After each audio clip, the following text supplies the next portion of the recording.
Good evening, everyone. My name is Roseanne Santos. I'm the Director of Alumni Engagement here at John Jay College of Criminal Justice. And I want to welcome you this evening to our webinar, ICJ Careers in the Nonprofit Sector, sponsored by both my office and the ICJ professors that are here online, Rosemary Barbaret and Gohar Petrosian. I know that you can be anywhere for an hour, and we thank you for choosing to spend an hour with us. And I have no doubt that this evening will be of great interest to all of you. So thank you for being here. Rosemary? Hi, good evening. I'm Rosemary Barbaret, and I direct the BA in ICJ at John Jay College of Criminal Justice.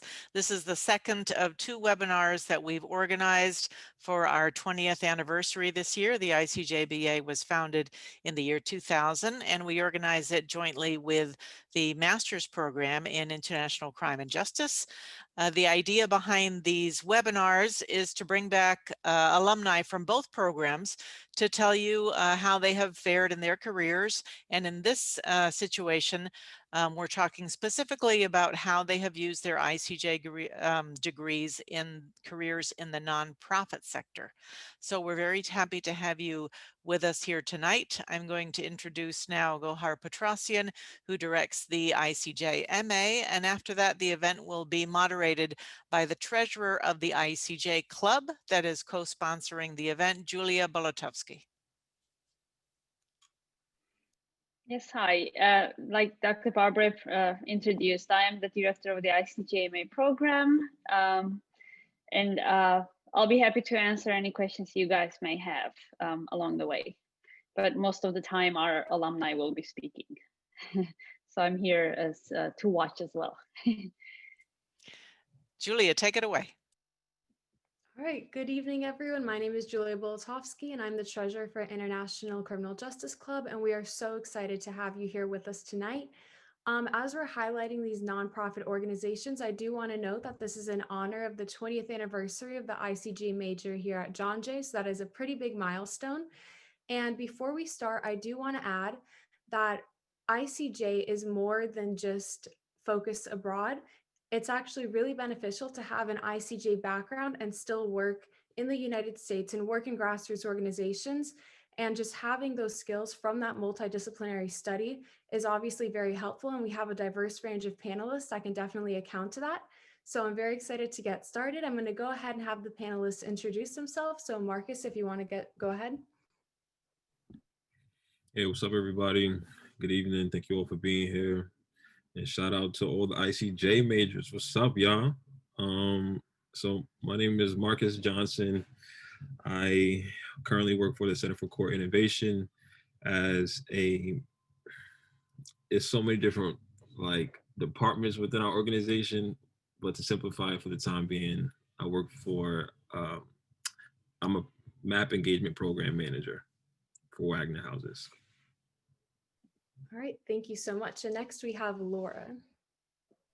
Thank you. Hi, everyone. My name is Laura Galliano. My pronouns are she, her. I currently work at Amnesty International USA, and I lead on our letter writing campaigns. Really excited to talk to you all about our nonprofit work here tonight. Thank you so much. We're so excited to have you here. And next we have Tanja. Thank you very much, Julia. I am so happy to be back at John Jay College. So my name is Bakri Tanja. Currently I am the co-founder of Abolition Institute, which is a human rights organization focusing on slavery and human trafficking. Thank you so much. Next is Jasmine. Hi everyone, my name is Jasmine Huang, and I did my bachelor's for criminology at John Jay, and then I also did the ICJ master's program. I'm currently the crime victim advocate at Safe Horizon, and I'm covering the 17th, 19th, and 46th precincts. All right, thank you so much. And last but not least, we have Joanna. Hi, good evening, everyone. Thank you for having me. My name is Joanna Callen. I am a researcher at the Caribbean Policy Research Institute based in Jamaica. I was an international student at John Jay, and in my capacity as a researcher. I focus on crime, security, and justice issues that affect Jamaica and the wider Caribbean. All right, thank you so much for all of the introductions. I'm going to go ahead and start with our first question. If all of you could answer this one, that would be great. So it is, if it weren't for John Jay, ... If you could go ahead and finish the sentence. Marcus, if you'd like to start.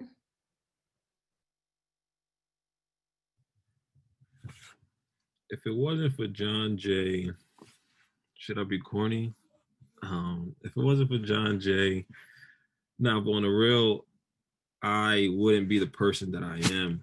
You know, to give some brief insight on like my background, as I was going into John Jay, I was actually becoming a father, and so I was having as many of you should know, in front of John Jay is that hospital, I believe it's called like Metropolitan Hospital. So my daughter was born right there, so it's like a constant reminder of like purpose, right? Like why I'm here. And so like if it wasn't for John Jay, you know, it definitely wouldn't have led to some building blocks that put me in the position to where I'm at today. So definitely a lot that I want to share with you all in terms of networking and making the best out of your experience at John Jay, especially considering virtual learning right now. But there's still so much to gain if you just remain strategic and intentional about your interactions with the people around you. But yeah, so I would definitely say if it wasn't for John Jay, professionally, I would definitely not be here. I'm very happy you hinted at networking. We'll definitely be getting more into that a little bit later on, but Laura, if you want to go ahead. Sure. So if it weren't for John Jay, I definitely would not be working at Amnesty. And I feel I'm saying that really, like for real. The reason that I work at Amnesty now is because of an internship I did during my master's program that Dr. Sofska hooked me up with during the last year of my program. I was sort of on a path to maybe a PhD, maybe research, don't really know what I want to do. And it wasn't until I had my experience working with the organization that I realized how much I liked social justice and advocacy. So I really attribute that to the time that I spent during that internship learning and really doing the work. So attribute that a lot to John Jay.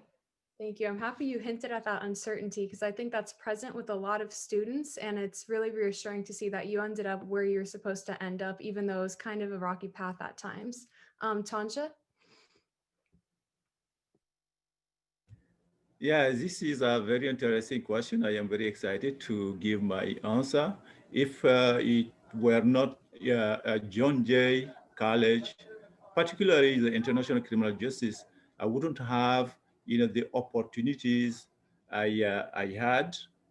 Those opportunities opened the door for me to have access to the human rights advocacy program at Columbia University. And after that, I was able to have access to Fletcher School of Law and Diplomacy.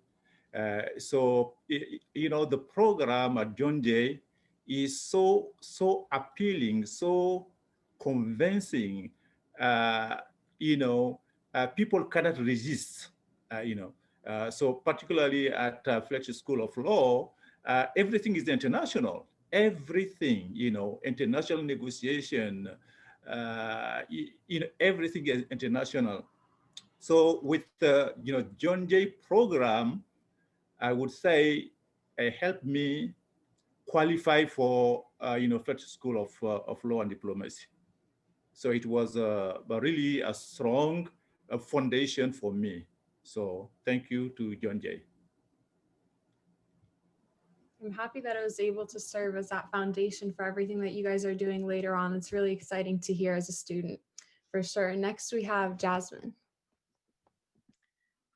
So if it weren't for John Jay, I definitely wouldn't have known a lot about the organization I work for, Safe Horizon, because during my last semester at John Jay, I was taking a capstone course at Dr. Barbara, and we went on a field trip to the Crime Victim Treatment Center. And while we were there, the person that was working there were introducing us to different organizations that does crime victim advocacy. And that's how I got to know about Safe Horizon and the different advocacy programs in New York.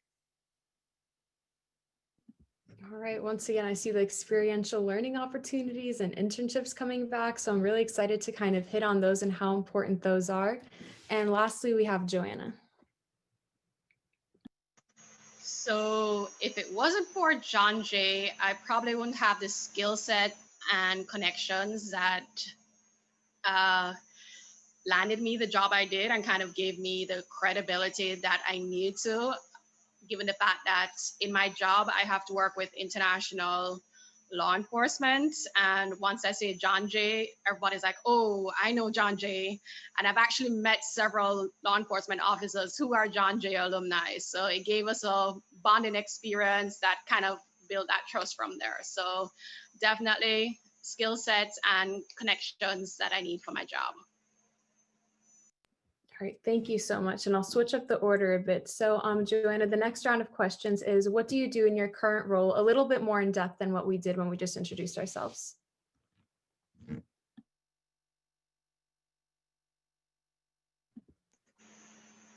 So I am a researcher at the Caribbean Policy Research Institute. So we delve into existing policy, we analyze policies from other jurisdictions and make recommendations to policymakers on how to improve or establish policy.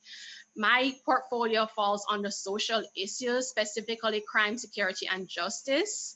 And Capri is an extremely well-respected think tank in Jamaica that is known for producing evidence-based empirical research, which cements that credibility. And through my portfolio, I've had the fortunate experiences of interacting with government agencies, government officials, the ministers of national security, the commissioner of police, US federal law enforcement agencies. And so essentially, everybody may know that Jamaica is one of the highest, has one of the highest violence rates in the world. And so we're kind of trying to figure out how we can navigate and reduce our violence rates. And it's really amazing for me to be a part of that initiative. And right now, I'm fortunate enough to be part of what we are calling the National Consensus on Crime, which is this huge network and a network of multi-sectoral private public sector partnerships that has decided to form and come together to actually try and address crime and citizen security in Jamaica. Thank you. That network sounds absolutely fascinating. I'm so excited to hear about where that goes. But on the topic of advocacy and social issues, I'd love to go to Jasmine so you could kind of describe a little bit more what you do. So I'm the crime victim advocate at Safe Horizon, and every single NYPD precinct has 2 Safe Horizon advocates working there. One would be covering general crime victim, one is covering domestic violence.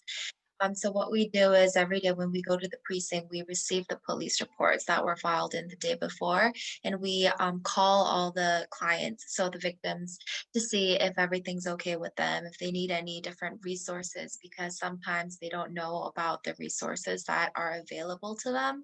So for example, especially for domestic violence, we give them the option of all different types of shelters, different types of financial compensation.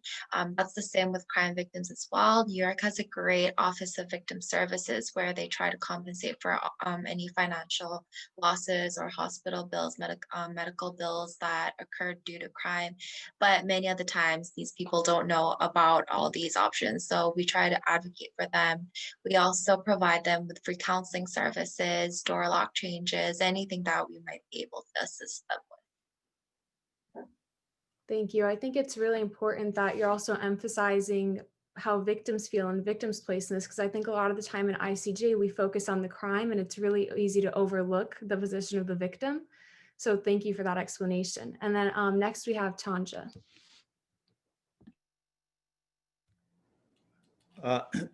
Thank you for your question.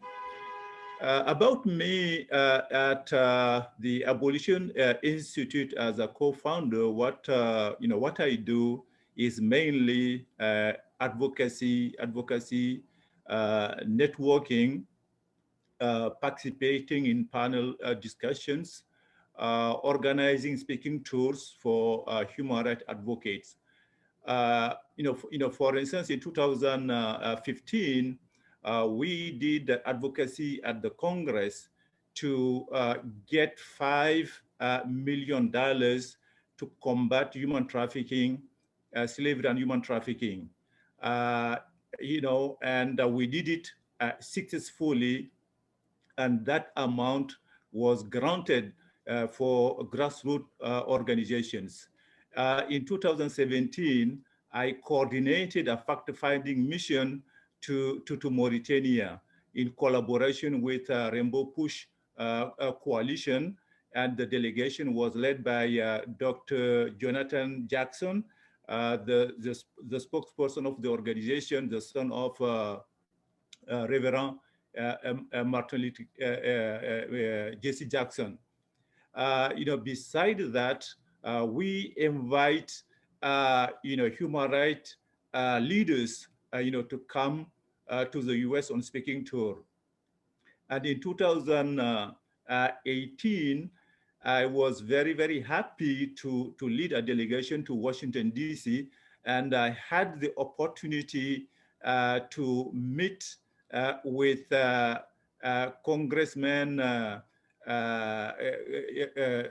Congressman Lewis. And it was really, that was one of my dreams, to be able to meet someone like him. Besides that, I had the opportunity to speak in more than 100 universities and colleges around the US. And prior to that, when I was at African Services Committee, I was involved in advocacy at city, state, and federal level. Thank you. Thank you. It's really amazing to see how something that started as a grassroots effort is able to work up to a federal level. And I think that's a very notable point with the importance of advocacy. So thank you. And then next we have Laura. Hi, so I am Programs Associate at Amnesty International USA. The title means nothing because really what I do is I lead our letter writing work and specifically our rapid response advocacy. So Amnesty International, as you may or may not know, is the largest grassroots human rights organization in the world. We have sections, or what we call offices, all over the world as well. So I'm very cognizant of saying Amnesty International USA because I work for the US office. Worldwide, we have offices pretty much everywhere. And I'm just really lucky to work with a network of people that are working on a host of human rights issues worldwide. So more specifically, what I do is I take on the individual cases that come into our network. So because we have offices worldwide, we have researchers and campaigners all over the place. And they are in charge of collecting information on human rights abuses and people that are jailed because of their beliefs or personal ideologies, people that are facing death threats, people that are human rights offenders and can't work because they're being threatened. And I am in charge of making sure that those cases get out to the folks in our network. For context, at the US level, we have about 2 million members. That includes about 100 local groups and about 500 student groups. So if you've ever heard of amnesty clubs in like high school and college, they're pretty common. And our reputation definitely precedes itself. So I am in charge of getting those cases out to folks, and I'm also the person that leads our annual campaign called Right for Rights. Right for Rights is a campaign that we host every year with all of the sections. So from the US to Australia, everyone takes part in this. And it focuses on cases of about 10 individuals at risk. And we have people mobilize, have parties, and in order to write letters to government officials and to the individuals at risk to both provide hope and to get the government official to take action and release that individual. So yeah, that's kind of surface level what I do. It's really great. I get to talk to students every day. I get to talk to individual members every day. It's just a lot of networking, which is really fun. Thank you so much for emphasizing the kind of the student groups and the local groups, because I think the student engagement aspect is really important. It's a really good motivating factor to show that as students, we are capable of doing something, even though it seems like it may be a faraway goal. All right, and last but not least, we have Marcus. Hey everyone. So again, I work for the Center for Court Innovation, and there's many different departments within the center. And so I work for the Neighborhood Safety Initiative. That's our department. And within that department, we actually partner up with the Mayor's Office of Criminal Justice to form an initiative called MAP. And now MAP is called the Mayor's Action Plan. And so now MAP is initiated within 15 NYCHA developments. So just for those who may not know NYCHA developments, NYCHA is stands for New York City Housing Authority. And those are basically large campuses in which residents, it's like the largest, public housing in the United States, if I'm not mistaken. And so what we have identified is that these 15 developments that we work in throughout New York City account for 25% of the violent crime that's going on within all of the NYCHA developments. So altogether, there's 332 NYCHA developments, if I'm not mistaken. And again, these 15 developments have attributed to 25% of the violent crime that's been going on all throughout. And so that's a large portion of crime. And so the ultimate goal of the initiative is to reduce crime. And so my particular site is Wagner Houses, which is located in Harlem. And so I'm a Harlem resident, Harlem native, born and raised over here. And actually in Wagner, my family was born and raised over there too. So it's like real close to home. And actually I walk to my job from my house. So it's like extra convenient, no Metro cards. And so it's a great job. I feel that everything kind of came full circle. Maybe I have some time to kind of talk to you guys a little bit more about that at another point, but really what my work consists of is to lead a team of resident stakeholders. So I lead a group of residents of Wagner Houses to essentially enact what they would like to see in the community. So the residents have created resident-driven priorities, which consist of like health and wellness, safety and security, the safety and justice, and the last one is youth programming.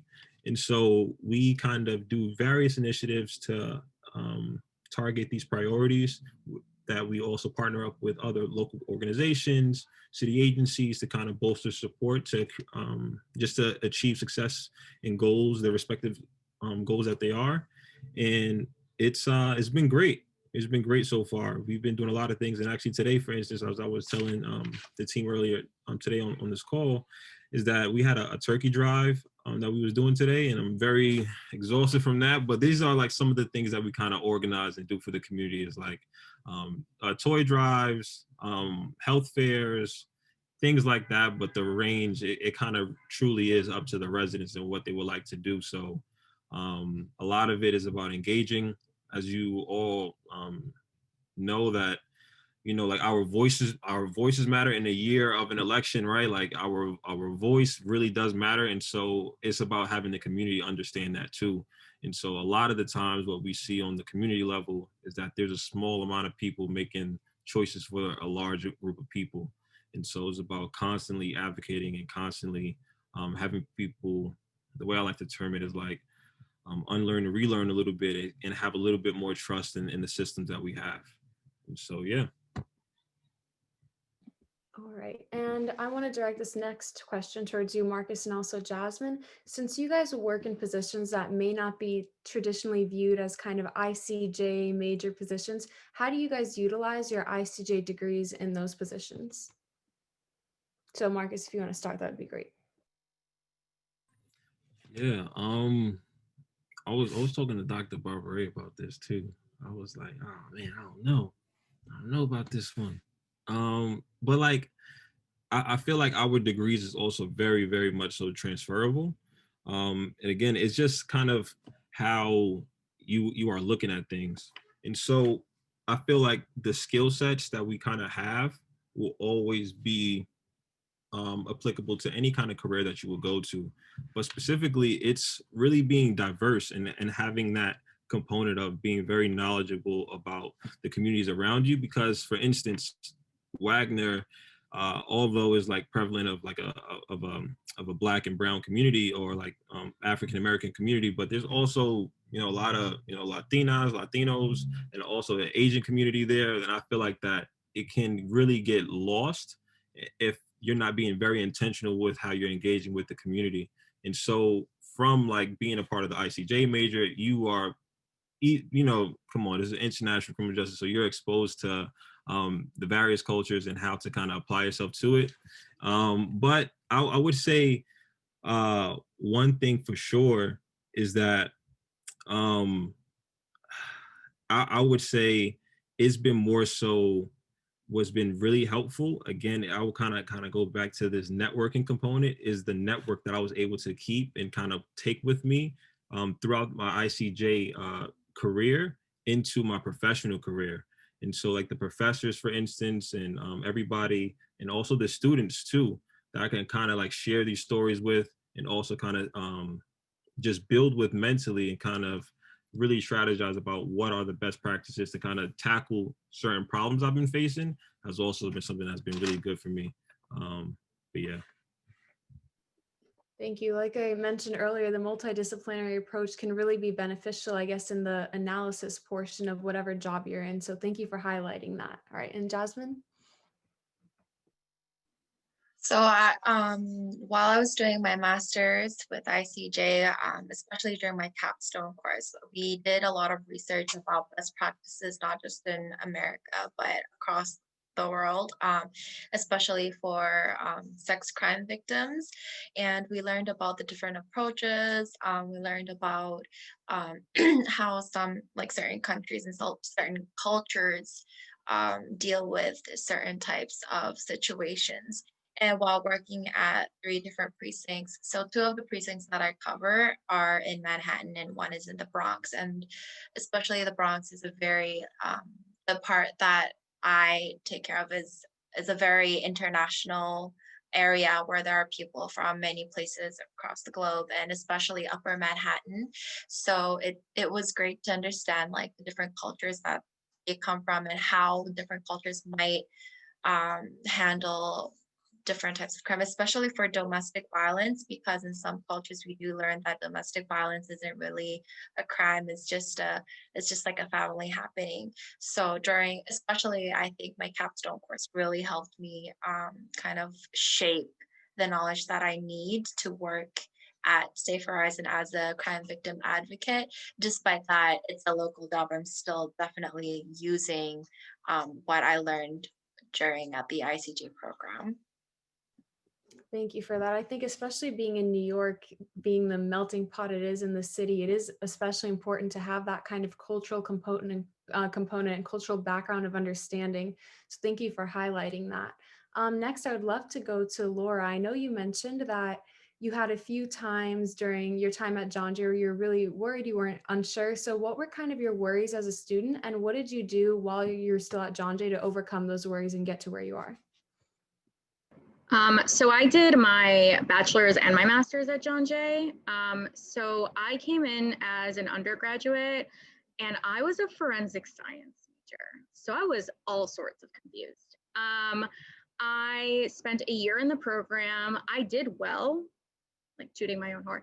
No, but like I liked science. So I did well. I like math. I did well, but it was so clinical and I was so bored. Because I had very little interaction beyond sort of like, write down this formula, let's work on this project together. And I like talking to folks and I like learning about different ideas and sort of not just numbers. So what I did in my undergrad, which is a little weird, is I surveyed my class, like my graduating class. I surveyed them about their majors and what their majors were, first of all, and what their experiences were, like whether positive or negative. And overwhelmingly, I found that folks in the ICJ major were pretty happy because they saw like a variety of different classes that were interesting because they were international in nature. The professors were really great. That's what people were saying. So I decided my sophomore year to switch over into ICJ, and I sort of didn't look back. Like, sure, there were times where I wasn't sure what I would do after graduation, and I did take a gap year between my undergrad and grad school to sort of just work and get my bearings a little bit and obviously save up for grad school. I knew I wanted to continue education. I just didn't know in what capacity. And it was after having a conversation with Dr. Ostrovska and actually with an undergraduate professor in the gender studies program, Dr. Pastrana, that I sort of honed in like, okay, I should continue this. I should continue in this master's program at John Jay because I'm comfortable and the professors are great. I know the professors. It's a very sort of like one-on-one learning in a way that you're not going to really experience in other colleges or universities. So it was really because I decided to continue into my master's program at John Jay that I, again, like found my bearings and really figured out what I wanted to do. But for sure, like spent a lot of time confused. And I think that's pretty normal. And to Marcus's point about transferable skills in work, I think there are a lot of transferable skills in classes too.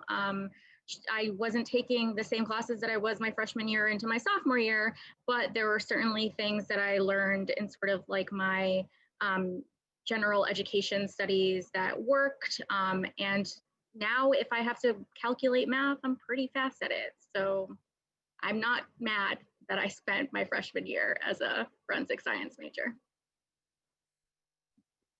Thank you. I think that's good because sometimes a lot of students, they're really iffy about whether they switch, whether those skills are going to be transferable. So it's good to show that no matter where you are, you can always find some aspect that's going to be transferable and that's going to be applicable. All right. So Joanne, I have this next question for you. So how did you get into your organization and what keeps you going? So right after I finished my program, I was waiting on my work permit for the US because I was an international student. And I decided to take an impromptu trip home.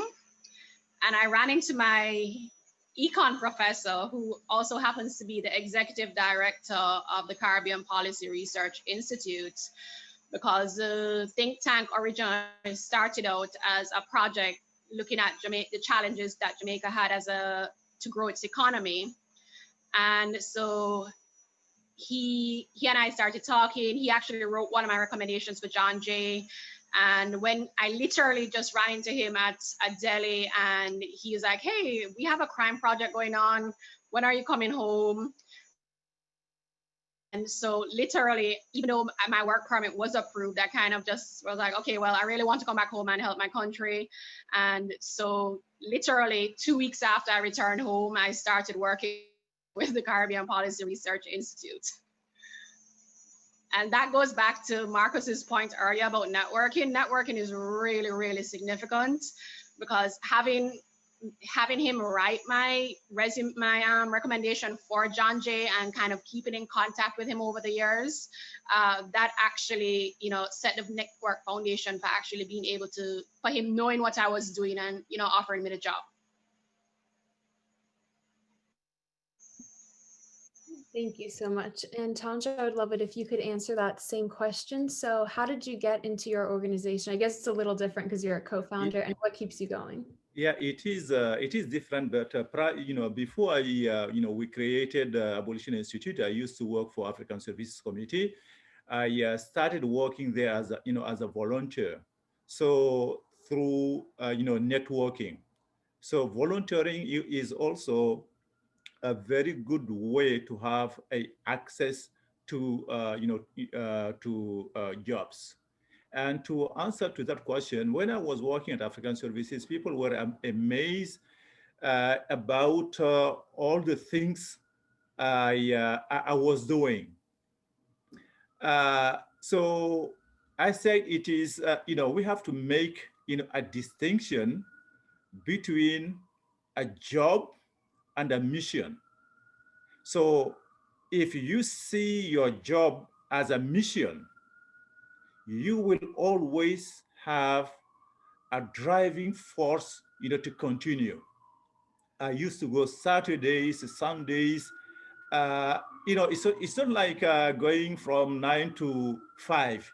You don't see it that way. You see yourself in your job.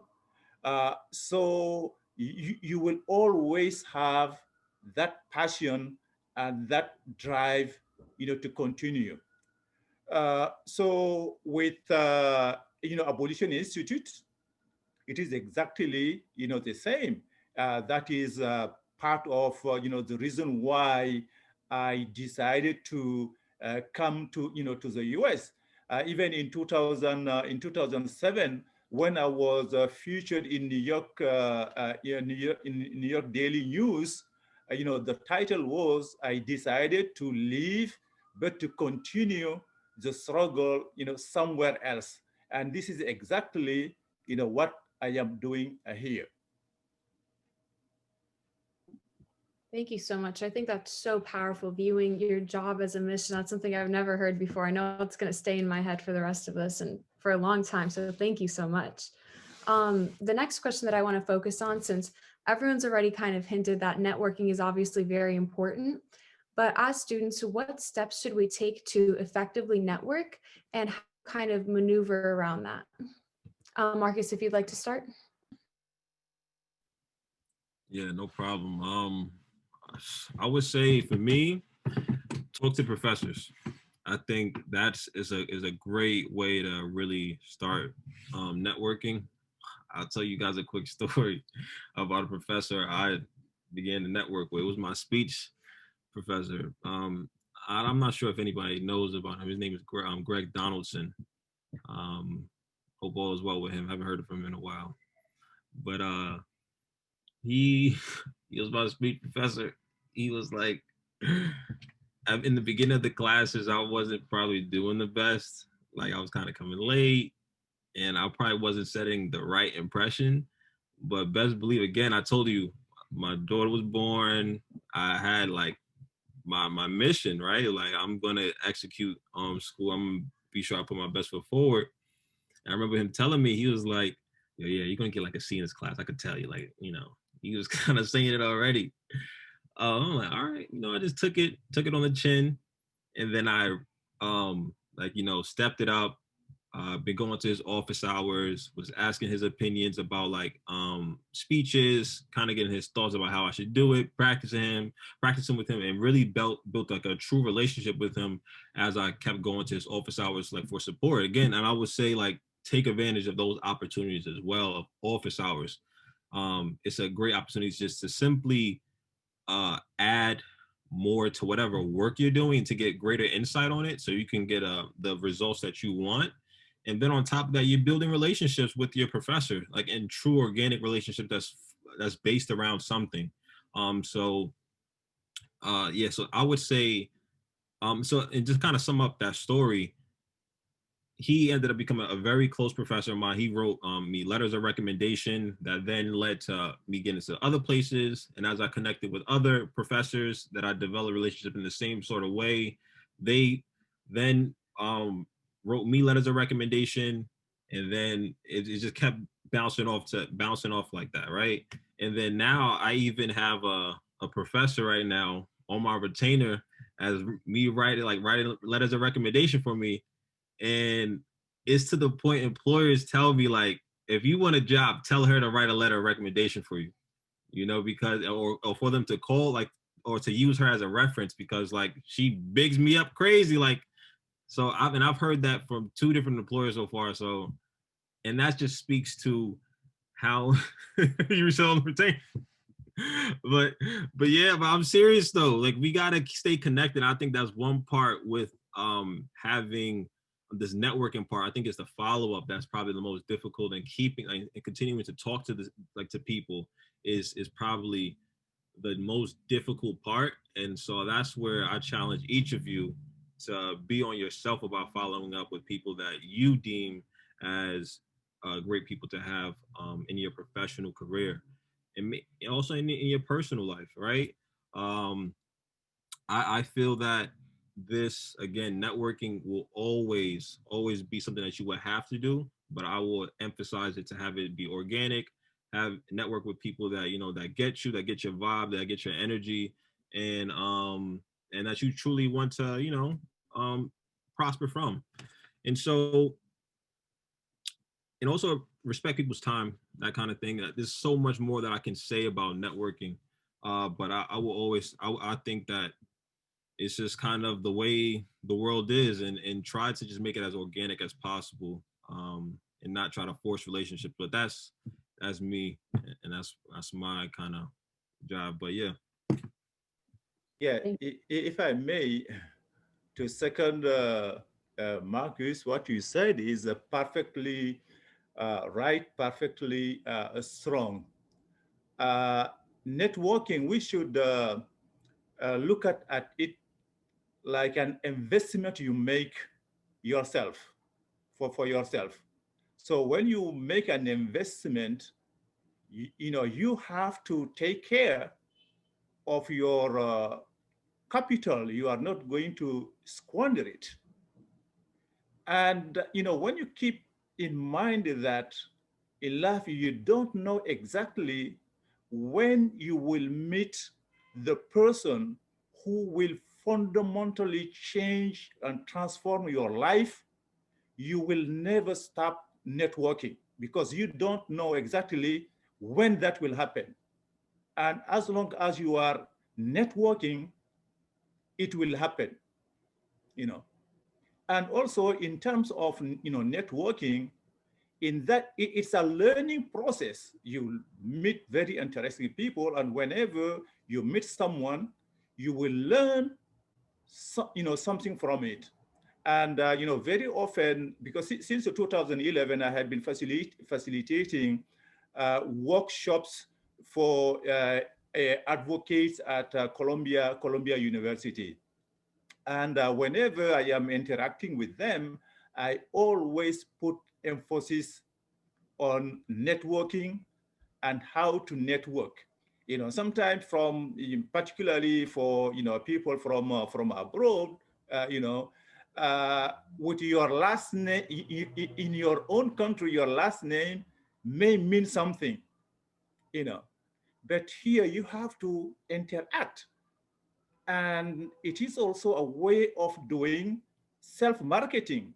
No one can penetrate into your head to learn what you have to offer to the world. You know, it is through interaction, through networking, you know, you can unpack what you have. So I stop here.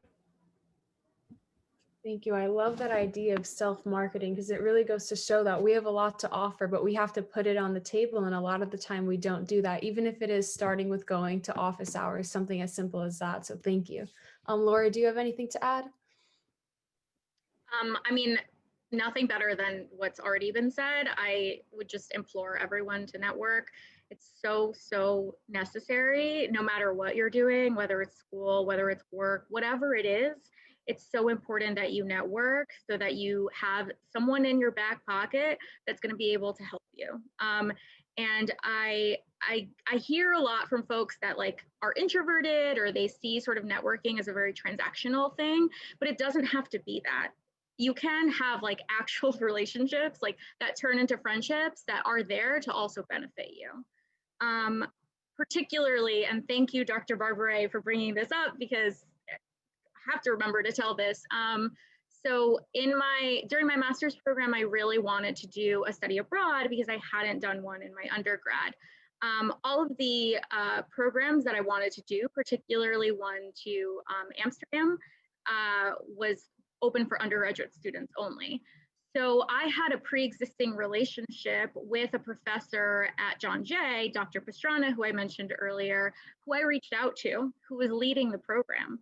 And I said, listen, I would really like to do this program. I will do extra work. I will co-teach a class with you, whatever it is, just please let me do this program.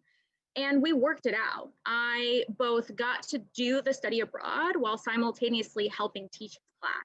So that's a double win for me. That's someone that I have in my network, and that's an experience that I can put on my resume. And that's a huge deal. So no matter what you're doing, whether it's a fun experience, there's always an opportunity to network. The best lesson that I've gotten for networking has been from the folks in our fundraising department at Amnesty. Just like look at a fundraiser, and that's what you should be doing.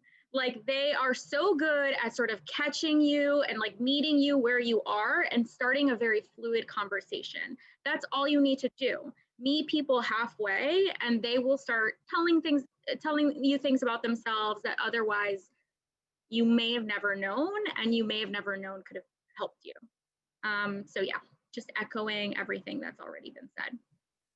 Thank you so much for pointing out those kind of fundamental relationships where you don't really know which one's going to benefit you, when it's going to benefit you, but as long as it's kind of a true relationship, you at least have that to fall back on. All right, Joanna, do you have any more to add? So, I mean, just building off of what everybody has said, you know, make sure you create your LinkedIn profiles, get yourself out there, send emails, literally just send emails, say, hey, it was nice to meet you, just touching base, enjoy the presentation that you did. Especially, I mean, before COVID hit, I would actually invite persons out for coffee. So I built my network of law enforcement connections by literally inviting persons out for coffee, just, you know, exchanging information. And, you know, some of them, like Laura has said, has actually become really good friends and, you know, kind of paved the way for further connections. And so I would say, if you can, create your LinkedIn profile, make sure you keep it up to date, add persons in the field who, you know, you may have in common with other persons, and just kind of build like that. And I've actually gotten job offers just because, you know, I've added persons onto my LinkedIn profile who are in a similar field, and they're ready to do some work in Jamaica, and they're like, hey, we see your background, you know, we've read some of your work on the that you've done. We like to work with you on some projects in Jamaica, you know, and I actually ended up getting a World Bank consultancy like that. So I would really recommend just make sure your LinkedIn profile is up to date. Make sure it's, you know, if you have persons who can recommend you for a skill set, have them recommend you for a skill set, and, you know, just use emails. You have persons on this chat right now. Don't be afraid to reach out to somebody, send an email and say, hey, I like your presentation, or I'm interested in learning more about your organization. And then you use phone calls and just occasionally touch base with them. Thank you. I cannot begin to emphasize LinkedIn enough, especially with everything going digital right now. Like you said, we can't exactly invite people out for coffee. So that's one of our main ways of connecting. So I know someone said in the chat, if you don't already have a LinkedIn, please consider that, get on that. And lastly, Jasmine. So to tell the truth, during my undergrad, I wasn't really the networking type of person. So I didn't really do anything during my undergrad. So while I was doing my ICJ masters, I really thought, okay, I should really start getting to know like my peers and professors and everything. So what I found great was, I mean, definitely office hours, as everyone mentioned. Please go speak to your professors, because I feel that a lot of the job fields that we go into, they're very inclusive, and there are going to be at least some John Jay alumni working there. So professors usually know a lot about the organization. So especially when I had my interview with Safe Horizon, I went to my victimology professor, Dr. Butterchaya, and she knew a lot about the organization. She told me what I should prepare for. She told me what they're looking for interviews and everything. So that was definitely great. And even with your peers, you should really build a very strong connection with everyone. I know for the ICJ MA program, when I first went in, there was a great WhatsApp group, WhatsApp group where everyone was invited. And when I had my interview, I just asked, I was like, hey, everyone, I have an interview with Safe Horizon. Does anyone know anyone that works there? And like right in a snap, everyone's like, oh, I know an alumni that works there. I'll make a group chat for you. And they instantly made me a group chat where they told me like what I should prepare for the interview, what I should be expecting. And even when I went to work, we have to, so because of the nature of my job, we have to work at precincts, but we also go to court. We also have to go to like the Families Justice Center. And even a lot of the people at Safe Horizon, I've seen so many John Jay alumni. So even with that, it's great to network with them because like, since we're all John Jay family, it's so much easier to connect. And definitely they mentioned like, oh, in the future, if you're looking for another new opportunity, please like message me on LinkedIn, give me a chat. And I think that's a great opportunity for a John, like if you're at John Jay, because we're such like a connected environment. So definitely your professors, your peers, if you get an internship or a job, definitely even with the people there. Thank you. I'm really glad you brought up the importance of interviews and just preparing for them and having the resources to prepare for them, because that goes in perfectly with the next question. So how can we as John Jay students distinguish ourselves when we're interviewing on our resumes? What should we be working towards and what qualities should we have? Marcus, if you'd like to start. Yeah, no problem. What comes to mind for me?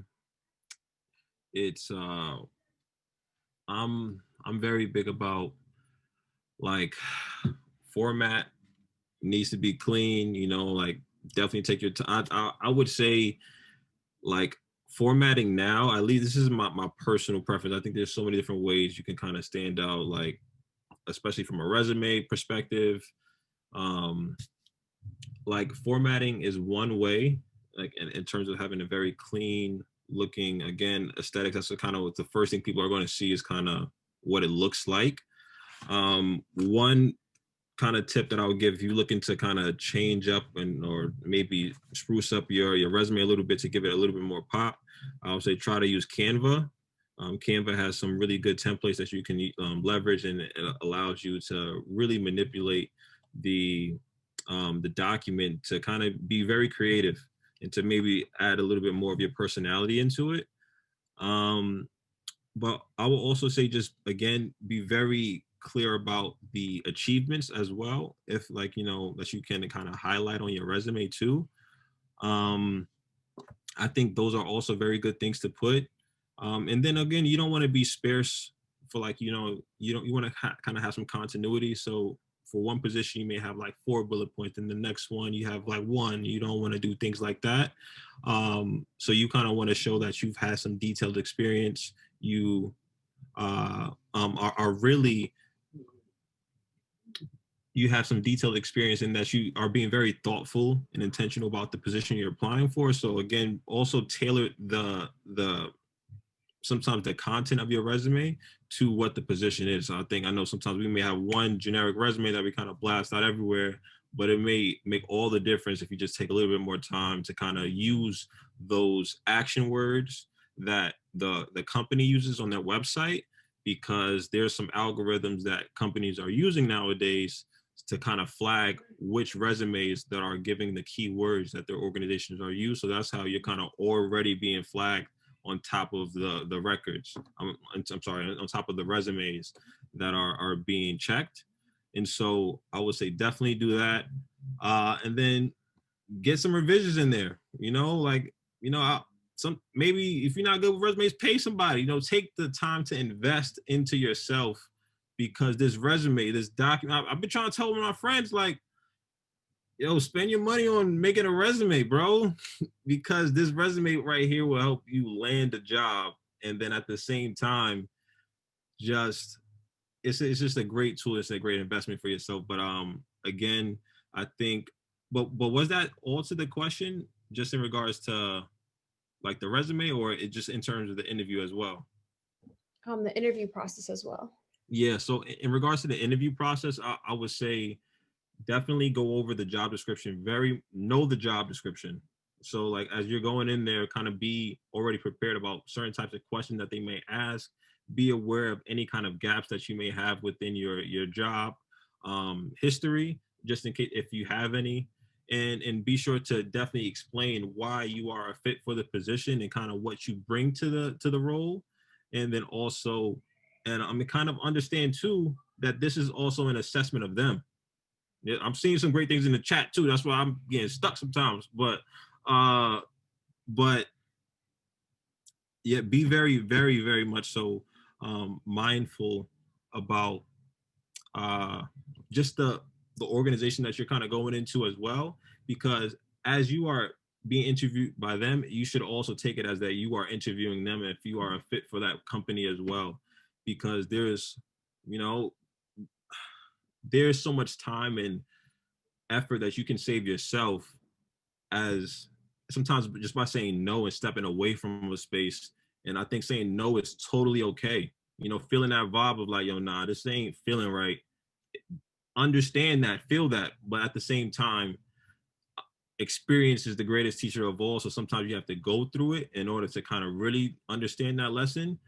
But again, to stand out, just maybe you need it, just do what you need to do for yourself. Like I feel like I make sure I eat right, I make sure I have some water, and I come in there just feeling like I'm present and I'm ready.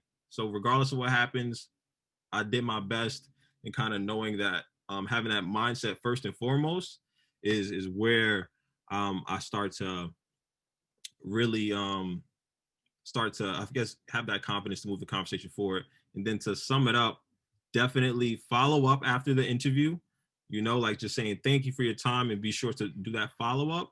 And then also it's great to have at least 1 to 2 questions. I'll always will recommend that too. Just a very solid question, I think will always set you apart. Somebody once told me, Marcus, you're not asking the right questions. So it's always about asking the right questions. That's it. Thank you for all those amazing points. A lot of the things that you actually mentioned, the Center for Career and Development is great for. I know we have some things in the chat, but they actually do offer stuff like mock interviews, resume, cover letter review. And that's another really good point. Make sure your resume and cover letter is tailored to each opportunity. So thank you for emphasizing that. And they do also have a booklet that has those action verbs. So that way you know how to sell yourself and you know exactly the right way to do it to kind of get past those algorithms. So thank you so much for all of those amazing points. Joanna, I saw you writing some things in the chat. So do you want to expand on that? Yeah, so I definitely agree with Marcos in terms of tailoring your resume. So when you're reading the advertisement for the position, look to see what skill sets or job requirements that they're doing, and then you tailor your resume to show what exactly that you did in your current position or your previous position that can also have a positive impact and is responding to what the employer is looking for, right? Giovanni was key for me when I did the TOE fellowship. He actually gave me some really good advice in terms of, as you said, the action verb. So you did this to achieve this for the organization previously. So for me, I research existing policy to impact, you know, or to address positive changes in public policy in other areas. So make sure you have that impact to say what it is that your work did to contribute to the growth and development of the organization that you previously, or the positions that you previously held. And I would definitely say research the organization that you're going to. Make sure you ask questions, because at the end of the day, you want to make sure that you're going into an organization, not just for a job, but for a career as well. You want to make sure that the organization is going to offer you something in terms of professional and personal growth as well.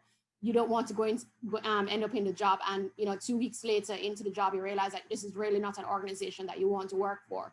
So don't be afraid to research the organization. Don't be afraid to go in there and ask questions. And by asking questions, it shows them that you're actually interested in joining the company or the organization as well. Thank you for emphasizing that questions part. For me personally, that's something I've never thought of. So that's good to have in the back of my mind for future interviews. Jasmine, do you have anything you'd like to add? For resumes, definitely, I just want to piggyback on like how for different job positions you might want to kind of tailor around your resume, and the Career Center is great. I also asked a lot of my professors to look over my resume and cover letter as well, and I also showed a lot of my peers to help me out with that as well, just because sometimes, especially when you write your cover letter, I feel like I'm saying everything that I want, but it's just because I know what I want to say. But the person who's reading it might really not understand everything that I'm trying to say. So definitely that's one thing.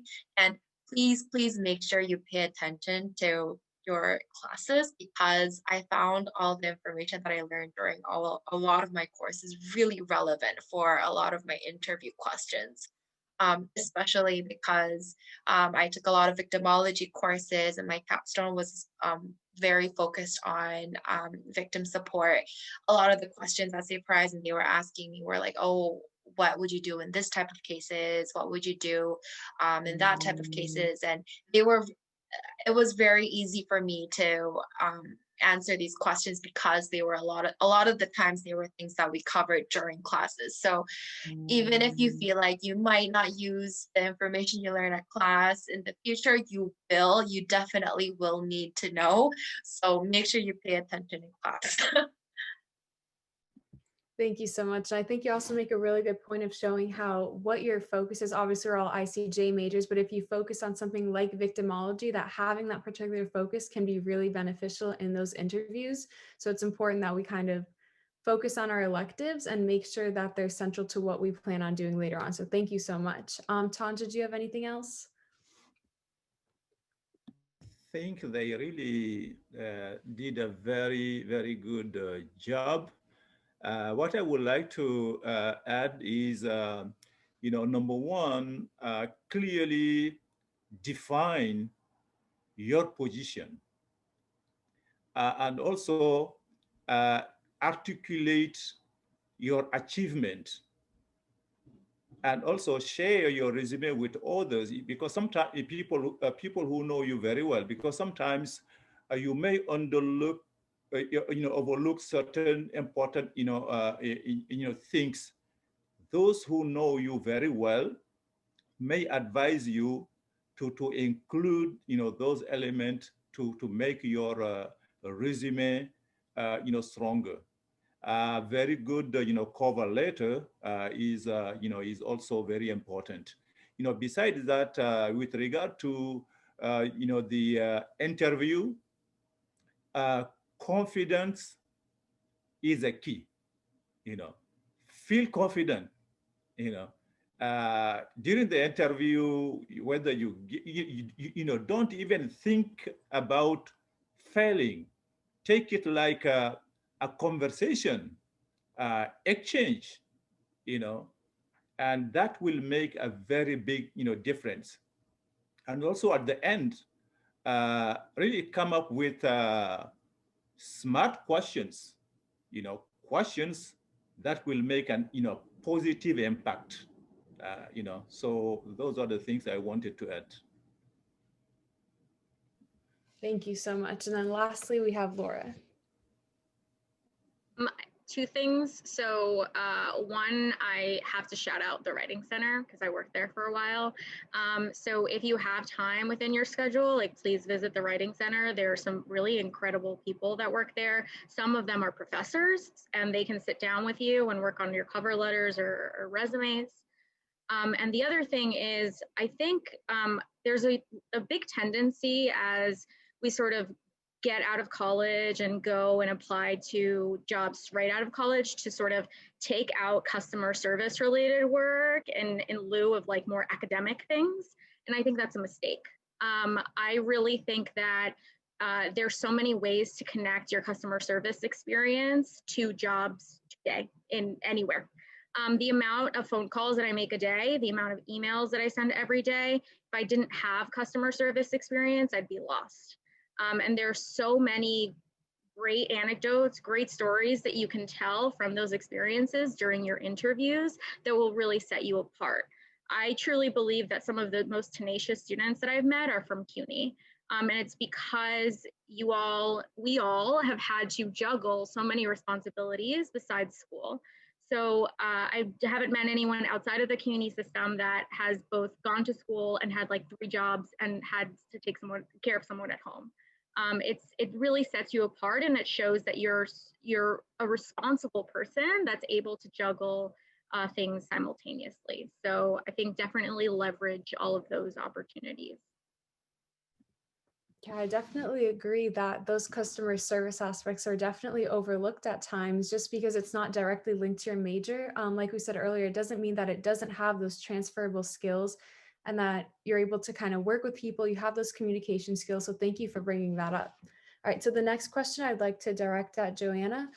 Given your work as a researcher, what do you recommend students do while they're still at John Jay if they want to work towards the research path? And how do you work around things like grant funding or just other funding for research? So I'm going to answer this latter part first, which is grant funding. So as a researcher, I work with a bunch of funders, various projects.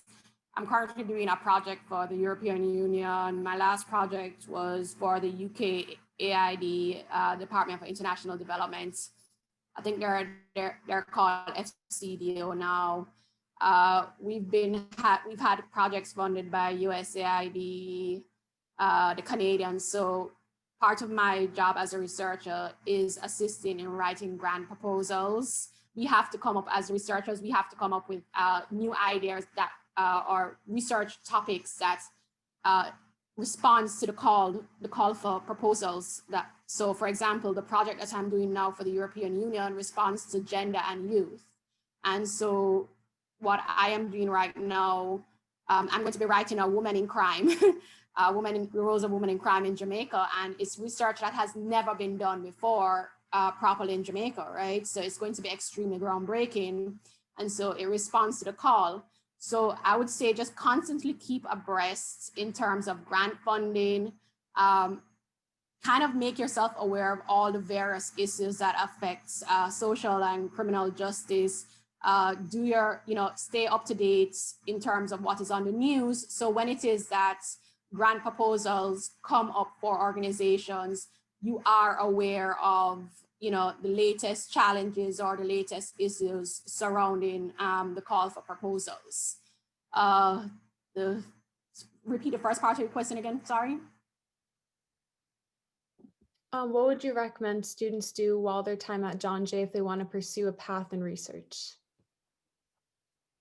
So as Jasmine said earlier, pay attention in your classes, right? That's going to be key because that will kind of help you to decide which path you want to go on in terms of research.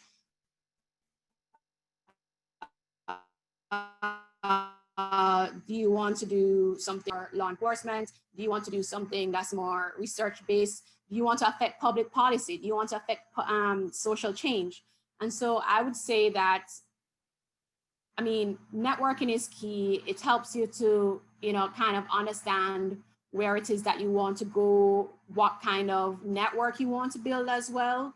Do you want to build a network in law enforcement? Do you want to build a network in counterterrorism?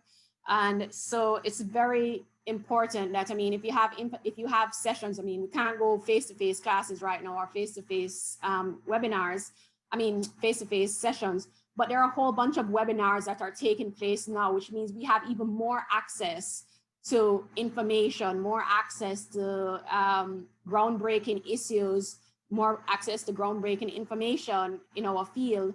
And so I would really say to John Jay students at this point, try to attend as many webinars as you can to connect with people in lieu of not being able to attend things physically. You can now connect through the internet. And, on Zoom right here, you can send private messages. So if there's somebody on this chat that you want to send a private message to that you want to connect with afterwards, you're able to then say, okay, listen, I was interested in your presentation. It was, I understood it. I want to learn more about it. You can send the person a message privately. I did that the other day on the 24-hour global transnational crime thing. I connected with somebody at Westminster because what that person did was very relevant to what I'm doing as a researcher. And so, especially right now, given that a lot of things are going through the internet, look for webinars that are going to be able to kind of propel you forward and expand your base as a researcher, build your awareness in the different various fields and topics and issues. Thank you so much for highlighting the webinars. I know right now we have a lot of alumni events going on. There's a link in the chat regarding that. And there's also quite a few webinars going on with just a range of social issues given, I guess, the pace of everything. So if you guys have a chance to attend, I would definitely recommend just checking out all the John Jay webinars. The next question I have is for Tanja. So I guess what steps would you recommend, or how did you even begin to work towards co-founding the Abolition Institute?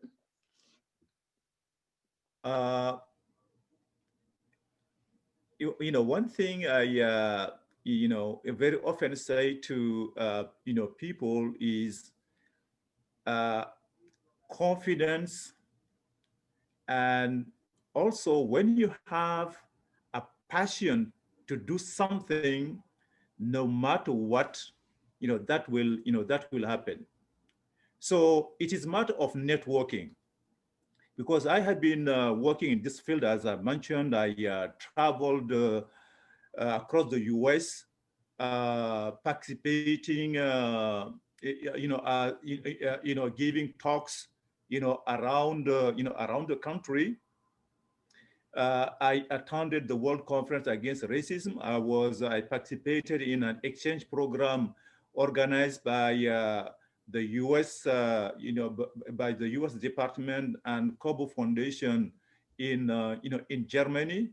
So it is a matter of networking. So the co-founder of Abolition Institute, he watched a documentary film on slavery in Mauritania. So he decided that he must do something about it. So he started doing, research. He contacted Anti-Slavery International in London. They advised him to contact human rights lawyer at Open Society, Julia Harrington. He had organized a conference on transitional justice. So Julia advised him to contact me. So he traveled from Chicago. We had a meeting at Open Society, and this is how we started Abolition Institute. It has become a major, a major advocacy organization, in the U.S. As I said, in 2017, we organized a fact-finding mission, to Mauritania. We were able to get $5 million from the U.S. Congress for grassroots organizations in Mauritania, Senegal, and the region. The region. So to go back to not networking, it is the key. I was saying when I was talking about networking, I was saying that you don't know when you will meet someone who will fundamentally transform your life. So with this organization, we did wonderful things in Chicago, around the world, and it has become an international reference.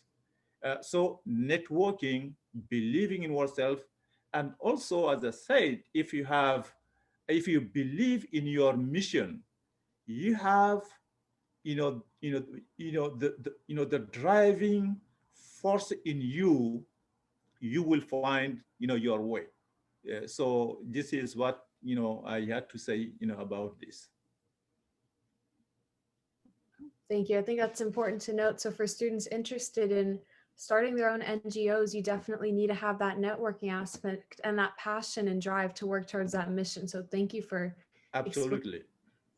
I would also like to say that if you guys have any questions, any of the participants right now, you can go ahead and put them in the chat. So that way we can go ahead. If you have questions for a specific person or for everyone, please go ahead and drop them in there.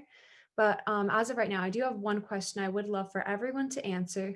So I know that some of you guys, your job position is an advocate, but for others, you guys work in advocacy, maybe more indirectly. So in your eyes, I guess in lieu of everything right now, we see a lot more advocacy, I think in things like social media and I guess areas like that. So what does being an advocate mean to you? And what are the qualities of a good advocate? Let's see, Jasmine, if you'd like to start. So that's a very hard question. I think it's very hard to determine what makes like a good advocate, but I think definitely first step is trying to view it in the client's perspective, because I probably won't know what they've been through, and I will probably never know what they're going through at that moment. So that's definitely number one. I'm trying to kind of understand the situation, and even if it's something to me that it might not seem like a big of a deal, it might mean like the whole world for them. So that's definitely one thing. And for me, crime advocacy wasn't really on my list of what I want to do in the future when I was an undergrad, because I think for me, I didn't really know what that was.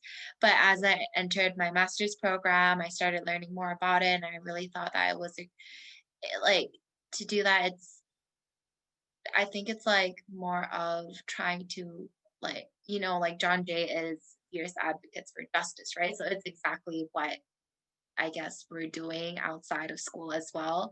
So I think that's what really is important to me as an advocate. And the meaning of being an advocate is also like giving back to what I learned at John Jay outside of school.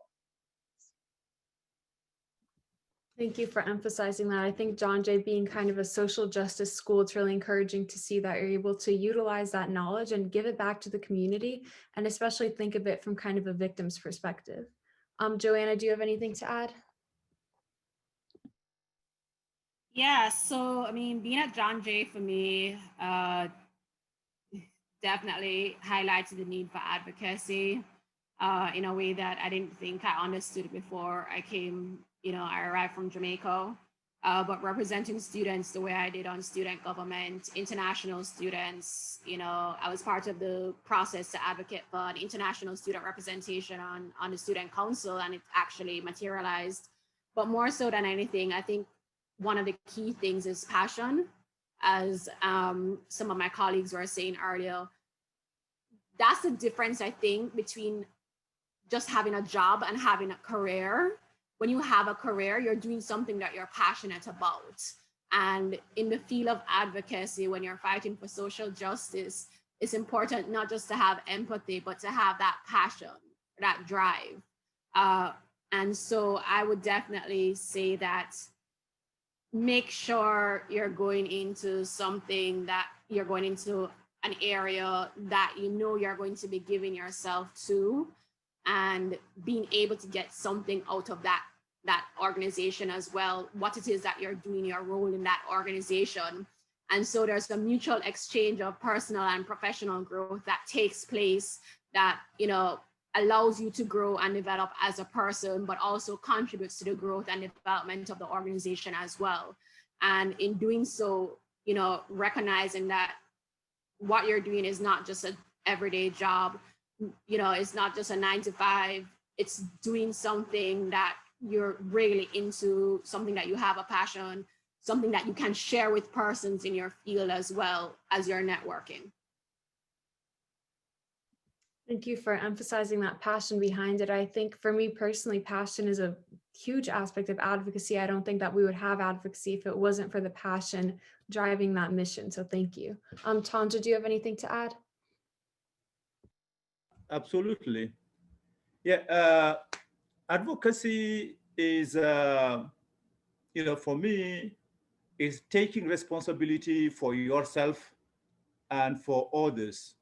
Advocacy means adherence to, the principle of justice, equality, and freedom.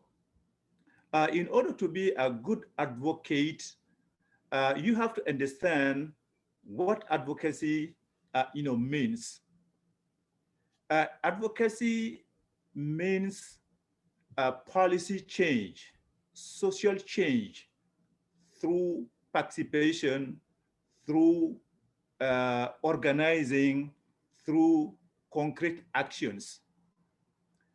So it is very important to to understand that when you are engaged in advocacy, you are trying to find the mechanism or leverage to make policy makers or decision makers to do the right thing. So you have to be able to articulate clearly the issue you are working on. And also very often policy makers may not be aware of the issues. So what is the strategy in order to be effective? For instance, whenever we organize advocacy trips to City Hall, Albany, or Washington, D.C., we do research. We have already the recommendations, because sometimes the policy makers or the legislators, they want to do things they may not know how to do it, but when you present them with the necessary tools, documentation, you will make their life easy. So they will be, they will have the argument you will provide to go and discuss and convince their colleagues. So that is, you cannot just go to a legislator, we want change. No, help them help them make that change by doing your homework as an advocate. So this is what I wanted to add. Thank you so much for outlining just kind of taking those concrete steps. It's more than just sharing the idea and I guess spreading awareness, but actually making a plan, taking it to policy makers and inciting that change through those methods. So thank you so much. Laura? I'd just like to say that I love how Tanja answered that. I think it depends, like depending on who you're talking to, there are sort of two ways to look at advocacy. And so there's very much like the policy way. And I feel like when I talk to folks that are in the human rights space, it very much leans in that direction.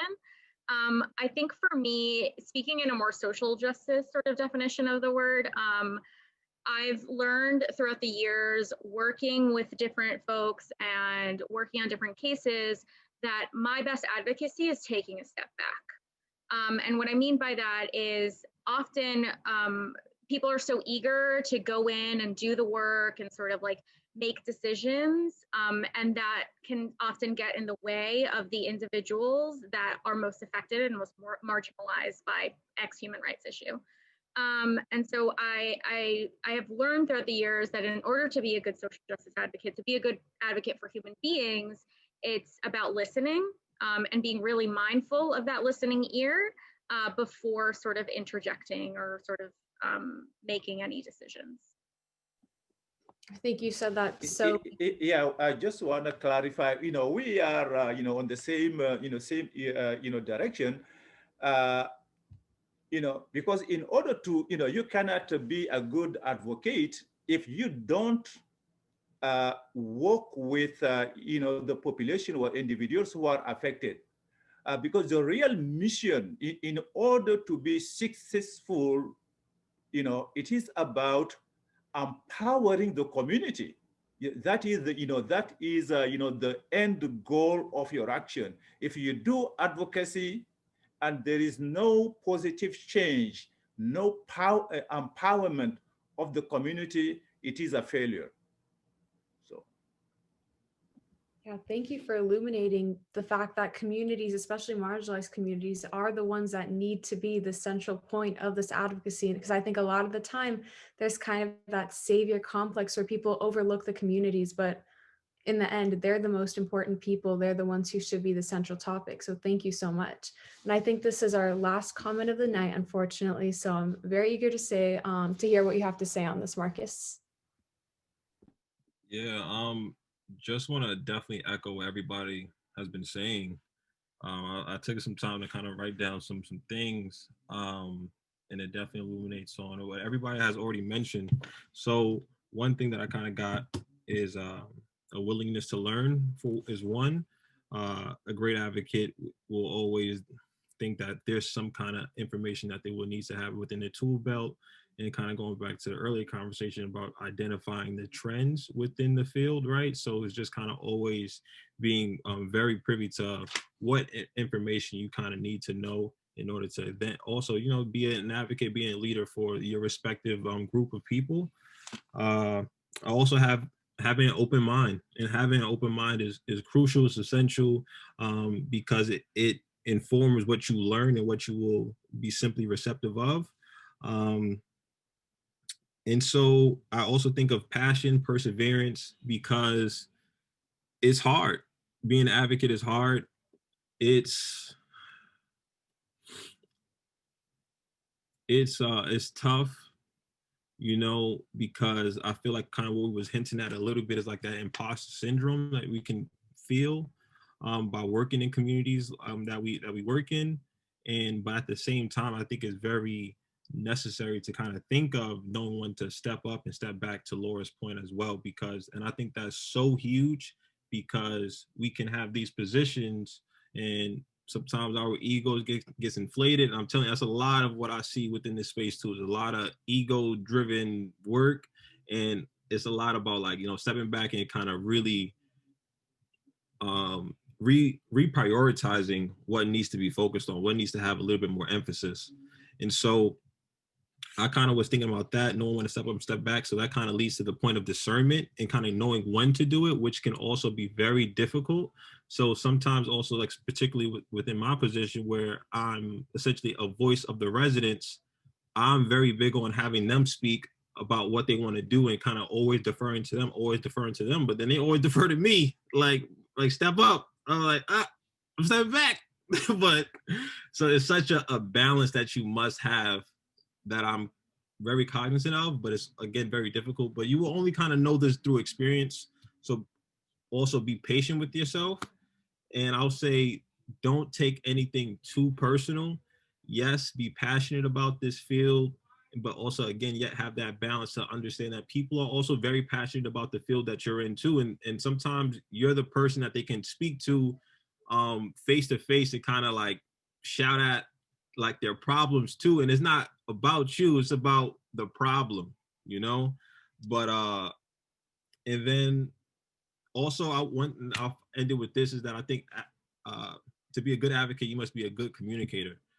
And because it's a part of the work, we have to communicate, we have to explain the mission, the vision of what we're trying to execute. And sometimes how we're framing things can make or break the message. And so we also have to be very diligent about how we are approaching the community, how we are approaching ourselves. And yeah, I think with that, I think we can, as to earlier points, there's so many different ways to look at advocacy, but it all starts with being very intentional too. I think those are some amazing points to end on. I have honestly learned so much from just this last hour and a half. I'm so thankful that you guys are able to come here and spend your evening with us, especially all the participants, all the panelists. Thank you so much. I do want to plug some future events we have going on with ICJ Club. So on Monday, November 30th, during community hour at 1:40, we actually do have a webinar on police brutality, focusing on the End SARS campaign in Nigeria. And I know we said it's important to attend those webinars. So if you guys can make it to that one, I would strongly recommend. We're going to have some amazing panelists there as well. And then we also have another one focusing on global anti-racism, where we're going to have some representatives from different countries on Thursday, December 3rd, also during community hour at 1:30. For more information on that, I would recommend following the ICJ Instagram. It's ICJ_JJ. I know it's somewhere in the chat. But thank you guys so much for attending. Like I said, I cannot even begin to explain how grateful I am for just this conversation and this experience. So thank you. Thank you, everyone, for being here with us this evening. It was an excellent conversation. And as I always tell people, John Jay alumni are among the most dynamic people I have ever met. And it makes me very proud to work for that office and to meet people such as yourselves. So if we can all give everyone a virtual round of applause. We thank you so much for your time this evening and for your expertise. Rosemary or Gohar, would you like to make any closing remarks? Thank you all for being with us this evening. It was wonderful to see you not in the classroom, not running around the coffee station on the second floor, but out in the world doing your thing. We're all really proud of you, and everybody that attended tonight. We had really good turnout tonight. I think I learned a lot from what you had to say. Good night, everyone. Yes, and Happy same. Thanksgiving.